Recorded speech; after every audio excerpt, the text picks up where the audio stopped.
શ્રીખંડ બનાવવા માટે 1 લીટરમાંથી બનાવેલું દહીં લીધેલું છે. દહીં ખાટું નહીં પણ મોડું નહીં એવું લેવાનું છે. અને દહીંમાંથી હવે બધી જ તર સાઈડમાં લઈ લેશું. આ દહીંને આપણે સાઈડમાં રાખીશું. અને હવે એક તપેલી લેવાની છે અને એની ઉપર આ રીતની ચારણો લેવાનો છે. એની ઉપર હવે કોટનનું જે કપડું ભીનું કરીને લેવાનું છે ને દહીંને અંદર ઉમેરતા જશું.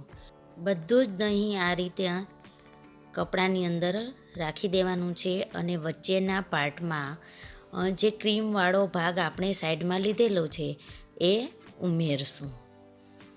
આ વચ્ચેની સાઈડમાં ક્રીમવાળો ભાગ રાખવાનો છે.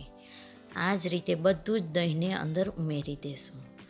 શ્રીખંડ બનાવવા માટે થોડી મહેનત પડશે ગાઈસ, પણ શ્રીખંડ ખૂબ જ સરસ લાગે છે. અને બહારનો જે શ્રીખંડ આવે છે તે થોડોક ચીકણો હોય છે અને ઘરનો થોડોક મુલાયમ અને બહુ જ સરસ લાગે છે. હવે ગાઈસ આ રીતે કપડાને થોડું થોડું સાઈડમાંથી કવર અપ કરીને એ બાંધી લેવાનું છે. આ રીતે બધી બાજુથી થોડું થોડું કપડું લઈને એક દોરીના વડે બાંધી લેશું. આ રીતે મેં બાંધી લીધેલું છે અને ચારણીની અંદર થોડી વાર માટે આવી રીતે મૂકી દઈશ હું, જેથી કરીને જે થોડો પાણીનો ભાગ વધારે છે તે અંદર જ નીકળી જશે.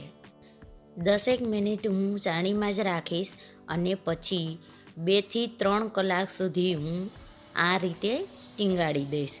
કોઈ પણ ઊંચી જગ્યાએ થોડું લટકાવી દેવાનું અને તપેલી લઈને આ રીતની ચાળણી લેવાની છે. એમાં થોડું થોડું કરીને આ બધું જે દહીંનું ભાગ નીકળેલો છે એને ચાળતું જવાનું છે. આ રીતે બધું જ ચાળી લેવાનું છે. ચાળ્યા પછી જો આ એકદમ મુલાયમ માવા જેવું આવેલું છે અને સામી ખાંડ લેવાની છે. જેટલું કડ છે એટલી જ સામી તમારે ખાંડ લેવાની છે. અને વધારે ગળ્યું જોતું હોય તો ઉપરથી થોડી વધારે ખાંડ ઉમેરવાની છે. બધી જ ખાંડ આ રીતે બધી એકી સાથે ઉમેરી દેવાની છે. ખંડ ઠંડો થયા બાદ થોડોક મોડો લાગે તો તમારે વધારે થોડીક ખાંડ ઉમેરી દેવાની છે. હું અહીંયા થોડી 2 ચમચી વધારે આના પછી પણ એડ કરીશ. હવે વ્યવસ્થિત એકદમ સારી રીતે ધીમા હાથે ચલાવીને એકદમ મિક્સ કરી લેવાનું છે. તહેવારોમાં ઘરે મીઠાઈ બનાવવાની મજા કંઈક અલગ જ હોય છે ગાઈસ. તમે પણ આ રીતે શ્રીખંડ એકવાર ઘરે જરૂરથી બનાવો અને પછી મને કમેન્ટ કરજો કેવો બન્યો શ્રીખંડ. આ રીતે બધું જ સારી રીતે મિક્સ કરી દેવાનું છે. હજી સુધી મારી ચેનલને સબસ્ક્રાઈબ ના કરી હોય તો સબસ્ક્રાઈબ કરી દેજો. હજી હું 2 ચમચી આમાં થોડી ખાંડ ઉમેરીશ. મને થોડોક ટેસ્ટ કર્યા પછી મોડો લાગ્યો તો સહેજ વધારે ખાંડ ઉમેરી દઉં છું હું. તમારે ટેસ્ટ કર્યા બાદ થોડી વધારે ઉમેરવી હોય તો તમે પણ ઉમેરી શકો છો. કોઈ ઓછું ગળ્યું ખાતા હોય, કોઈ વધારે ગળ્યું ખાતા હોય, એ પ્રમાણે ટેસ્ટ અનુસાર ઉમેરવી.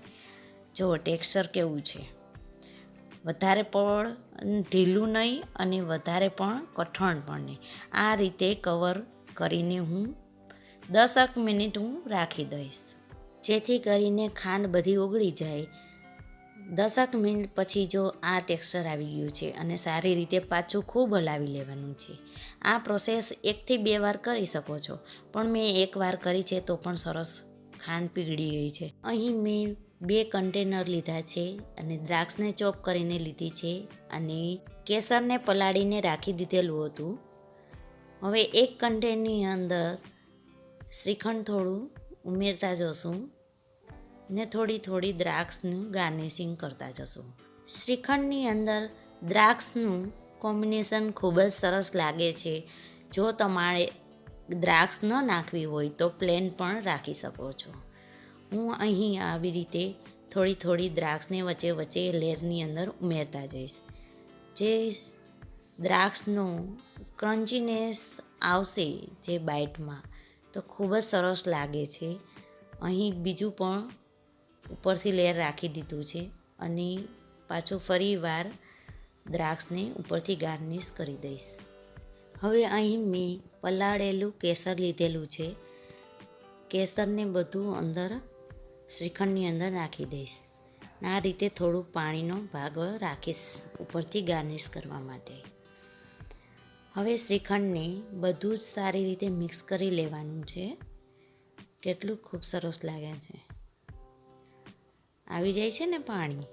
શ્રીખંડ બનાવો ઘરે અને મને કહેજો કે કેવો શ્રીખંડ બન્યો છે.